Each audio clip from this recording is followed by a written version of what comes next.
Pemirsa, terima kasih Anda masih bersama kami di Liputan Metropolis Malam. Untuk memperkenalkan ke masyarakat, kantor Dinas Tenaga Kerja Kota Prabu Muli akan dibuat menjadi Instagramable. Hal ini juga bisa membuat masyarakat tidak bosan menunggu saat melakukan pelayanan. Kantor Dinas Tenaga Kerja Kota Prabu Muli akan dibuat Instagramable yang bertujuan agar dikenal oleh masyarakat dan tidak membuat masyarakat segan untuk ke kantor Disnaker Kota Prabu Muli. Pembangunan kantor Disnaker menjadi Instagramable dilakukan secara bertahap, sehingga jika masyarakat yang menunggu pelayanan di Disnaker Prabu Muli bisa menjadi nyaman. Saya mungkin pengennya Disnaker ini kalau bisa jadi Instagramable ya.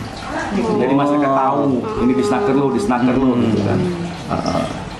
Kita tahap demi tahap kan. Ya mungkin bapak bisa lihat kan dari dulu sebelum kita seperti apa kan.